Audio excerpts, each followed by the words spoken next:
Fala investidores, tudo bem com vocês? Eu sou Francisco Monteverde e no vídeo de hoje eu vim apresentar para vocês 3 ações baratas da Bolsa de Valores de acordo com alguns filtros fundamentalistas, porém são ações que representam lucro líquido recorrente há mais de 2 anos consecutivos. Então, como diria o meu avô, são 3 barganhas da Bolsa de Valores. Mas antes, se inscreve no canal, deixa seu like, ativa também o sino das notificações e me segue lá no Instagram, @Crescendo Patrimônio. Lá tem conteúdo diário sobre investimentos para vocês e também alguns memes do mercado financeiro para a gente dar uma risada também. Então, enquanto eu rodo a vinheta, 4 segundos, se você se inscreve no canal e a gente vai conhecer essas barganhas da Bolsa de Valores. É isso aí, bora pro vídeo!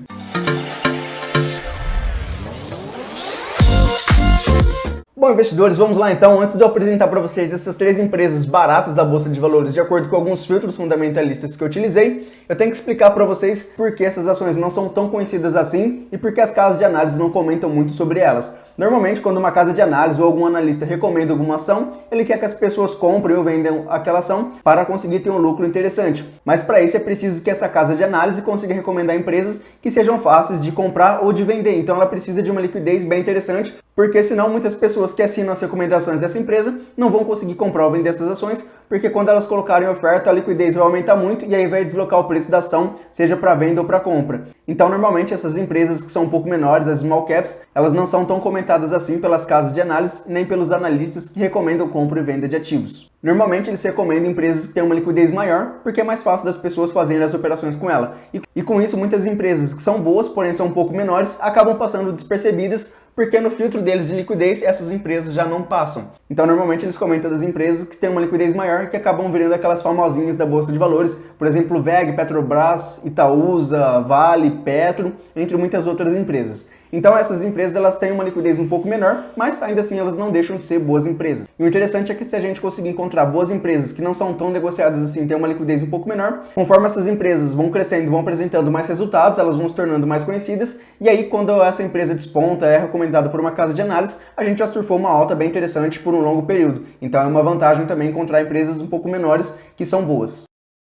Bom, antes de eu apresentar também essas 3 empresas para vocês, eu preciso explicar quais são os 3 filtros que eu utilizei para encontrar essas empresas. Eu utilizei basicamente 3 filtros que são o PVP, que é o preço sobre o valor patrimonial. Esse indicador ele pega basicamente o preço da cotação de mercado da empresa dividido pelo valor patrimonial por ação. O valor patrimonial por ação é o patrimônio líquido da ação dividido pela quantidade de ações que ela tem. É mais ou menos o valor justo por ação, caso essa empresa ela dividisse todo o seu patrimônio líquido. O PVP também é muito utilizado para fundos imobiliários e normalmente em fundos imobiliários a gente encontra esse indicador variando entre 0,8 ou 1,5, no máximo 2.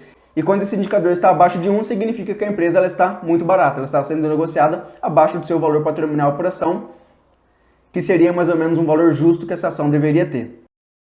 O segundo indicador que eu utilizei é o EV sobre EBITDA, que é mais ou menos o valor da firma dividido pelo EBITDA, que é mais ou menos o lucro operacional dessa empresa. E um exemplo, para ficar bem claro o que é o EV sobre EBITDA, imagina que você tem uma padaria que tem um lucro operacional de R$100 mil por ano e você quer vender essa padaria. Você encontra um possível comprador e explica para ele que a sua padaria tem um EBITDA de R$100 mil por ano. Ele vai e te faz uma oferta de R$700 mil, que é mais ou menos 7 anos do seu lucro operacional. Ou seja, ele está comprando a sua empresa hoje, pagando por ela o lucro operacional que você teria durante 7 anos. Um EV sobre EBITDA abaixo de 7 é normalmente um valor considerado baixo. Normalmente as empresas são negociadas na Bolsa de Valores acima de 10 vezes o EBITDA, então acima de 10 anos o lucro operacional dela. E quando o EV sobre EBITDA está acima de 20, 25, normalmente a gente costuma considerar as empresas um pouco mais caras. E o EV sobre EBITDA é também um dos indicadores mais utilizados quando a gente fala de valuation de empresas, quando a gente quer ver quanto mais ou menos uma empresa vale ou se vale a pena a gente comprar uma empresa ou não.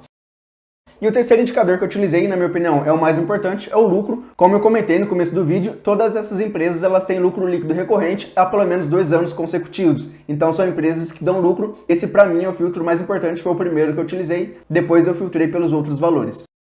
E a primeira empresa que eu trouxe aqui para vocês é um banco, é o Banco ABC, que é um banco bem conhecido aqui no estado de São Paulo. É um banco de tamanho médio, mas ele é um banco bem conhecido aqui no estado. Ele foi fundado em 1983, então ele tem aí quase 30 anos de história. É um banco bem consolidado. E assim como os outros bancos grandes, ele sofreu bastante no ano passado por conta desse momento que nós estamos passando e também por conta do saldo de provisão de devedores e duvidosos, que é um colchão financeiro que os bancos costumam fazer nesses períodos de crise para se proteger de possíveis calotes dos seus clientes. Então todos os bancos do ano passado eles tiveram que guardar uma reserva em dinheiro para conseguir se proteger caso eles sofram algum calote de seus clientes. e isso impacta bastante a receita de todos os bancos, como aconteceu com os outros bancos do ano passado. O PVP do Banco ABC está em 0,72, que é um PVP bem baixo, é um desconto bem relevante de cerca de 28% em relação ao seu patrimônio líquido, e o EV sobre EBITDA do banco está em 5,4, o que é um EBITDA bem baixo. Inclusive, se você comparar com os outros bancos, você vai perceber que ele está realmente descontado. Por exemplo, com o Itaúsa, que não é necessariamente um banco, mas é uma empresa que pode ser considerada quase um banco, já que 80% do resultado vem do Itaú. O EV sobre EBITDA da Itaúsa está em 10, e de outros bancos também, se você comparar, você vai perceber que o Banco ABC é um dos menores EV sobre EBITDA, inclusive se você comparar com bancos menores e de menos expressão, como o Banco Inter, Banco Pan e Banco BMG. Então, depois do vídeo, comparem esses três indicadores, que aí vocês vão perceber o desconto do Banco ABC. E falando do terceiro indicador, o lucro líquido, o Banco ABC ele vem tendo lucros ao longo de sua história, e nos últimos pelo menos 5, 6 anos, que é o que eu consegui filtrar, o banco apresenta um lucro líquido relevante. Porém, no ano passado, esse lucro líquido ele teve uma queda de 34,5%, o que é mais ou menos em linha com a queda do setor bancário em geral no ano passado. Não foi diferente com os outros bancos grandes também, por exemplo, o Itaú caiu 36%, 37%, se eu não me engano.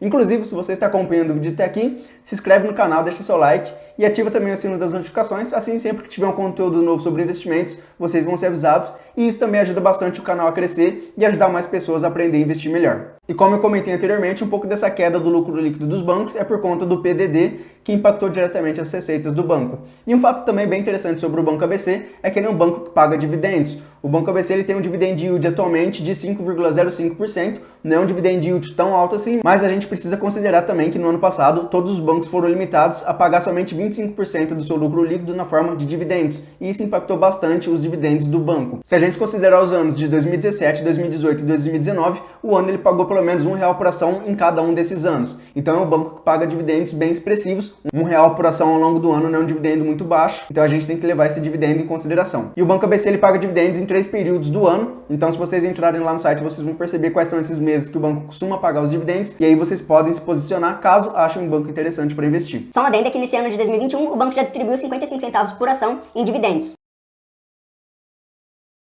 A segunda empresa que eu trouxe aqui para vocês é a Profarma, que é uma das grandes empresas do setor farmacêutico. Ela é dona de várias redes de drogarias e também distribuidora de produtos farmacêuticos. Aqui no estado de São Paulo, ela é dona da rede de farmácias Rosário, que é bem conhecida, muitas cidades aqui no interior de São Paulo têm, e também da rede de farmácias Tamoio e da Farmalife. O PVP da Profarma está em 0,5, que é um PVP bem baixo, inclusive se a gente comparar com empresas que estão dando prejuízos, por exemplo, se a gente comparar com a OIBR, com a Cogna, o PVP dessas outras duas empresas está acima de 1, e o PVP da Profarma está em 0,5, ou seja, ela está sendo negociada a metade do seu patrimônio líquido, o que é um desconto bem grande de 50% em relação ao patrimônio líquido da empresa. Olhando o EV sobre EBITDA da Profarma, está em 6,07, o que também é um PVP baixo. Se a gente comparar no mercado em geral, principalmente com outras empresas do setor farmacêutico, a gente também vai perceber que esse EV sobre EBITDA é bem baixo. E olhando o terceiro indicador, que é o lucro líquido, a Profarma é um caso um pouco diferente das outras duas empresas que eu trouxe para vocês. Ela passou por um período de prejuízos entre 2014 até 2017, se eu não me engano, mas em 2019 e 2020 a empresa ela apresentou lucros, e em 2020 o lucro líquido da empresa cresceu 336% em relação a 2019. É claro que não é um lucro líquido tão expressivo assim. Em 2019, o lucro líquido da empresa foi de R$12 milhões, e em 2020 cresceu para R$52 milhões. É um salto bem expressivo, mas é um lucro líquido um pouco pequeno quando a gente compara com as outras empresas no geral. Mas ainda assim, não é muito normal as empresas crescerem tanto assim o seu lucro líquido. Então é uma empresa que eu estou de olho, eu não tenho nenhuma empresa do setor farmacêutico na empresa, então eu vou ficar de olho, observar um pouco aí esses 2 primeiros trimestres desse ano de 2021, e se fizer sentido, talvez eu entre nessa empresa. Além disso, o setor farmacêutico e o setor de saúde em geral é um setor que vem se beneficiando muito desde o ano passado. Muitas empresas de farmácia estão crescendo bastante, abrindo IPO, como a Redditor, por exemplo, e farmácia é uma coisa que está abrindo muito recentemente. E eu aqui na minha cidade, qualquer esquina que eu vou, tem uma farmácia em construção ou abrir uma farmácia nova, então é um ponto bem interessante que quando a gente começa a se ligar um pouco no mercado, a gente vê que é um mercado que está em expansão. Por isso que eu achei essa empresa bem interessante e eu trouxe ela aqui para vocês. E a terceira empresa que eu trouxe para vocês é a Sanepar. Eu tenho um vídeo bem completo da Sanepar, então aqui eu vou manter somente o resumo, assim como eu fiz para as outras duas empresas. Mas se vocês quiserem ver o vídeo completo da Sanepar, ele é até recente, eu vou deixar ele aqui nos cards, faz umas 2 ou 3 semanas que eu postei ele, então ele está bem atualizado.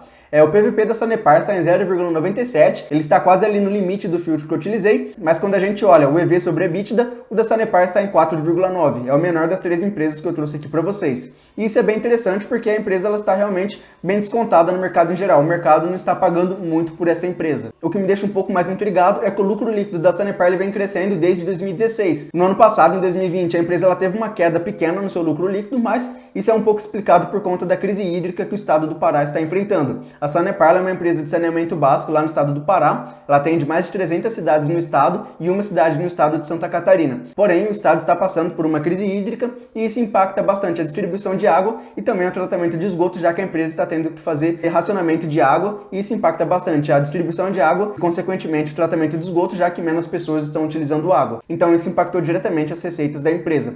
Mas, na minha visão, é uma empresa bem interessante, bem grande, e também um ponto que me chama a atenção da Sanepar, porém positivamente, é que é uma empresa que paga dividendos. A Sanepar ela costuma pagar dividendos 3 vezes por ano, no final de abril, no final de junho e no final do ano, que é aquele presentinho de Natal que todo mundo gosta de receber. E o dividend yield da Sanepar atualmente está em 4,27%. Não é também um dividend yield excelente, dos mais altos, porém, para quem gosta de receber dividendos e de reinvestir esses dividendos, é bem interessante escolher boas empresas que pagam dividendos. Bom, pessoal, a intenção do vídeo era essa, apresentar para vocês boas empresas que têm lucro líquido recorrente e que estão descontadas na Bolsa de Valores, seguindo alguns filtros fundamentalistas que eu utilizei, como PVP, EV sobre EBITDA e também o lucro líquido, que na minha opinião é o mais importante. Isso não quer dizer que são empresas que eu vou comprar, que vocês também devem comprar, mas é uma forma da gente aprender a filtrar empresas e olhar ela com base em alguns filtros ou alguns indicadores que o mercado normalmente utiliza. Um quarto indicador que eu utilizaria se eu fosse investir em alguma dessas empresas é o ROI, comparar o ROI dessas empresas com o ROI das empresas do mercado. O ROI ou o ROIC, na verdade, eu acho que eu utilizaria os dois, que são indicadores de eficiência da empresa e que mostram a capacidade das empresas em gerar renda a partir do patrimônio líquido e também a partir do capital investido na empresa. Mas eu quero saber de vocês que filtros vocês usam para analisar a empresa, se vocês usam algum, deixa aqui nos comentários, isso ajuda também o pessoal a aprender a analisar melhor empresas e também me ajuda a entender melhor como vocês analisam a empresa de vocês, as empresas que vocês investem. O vídeo de hoje é isso, pessoal. Se você gostou, se inscreve no canal, deixa seu like, ativa também o sino das notificações e me segue lá no Instagram, @crescentopatrimônio. Lá tem conteúdo diário. É isso aí, muito obrigado e até o próximo vídeo.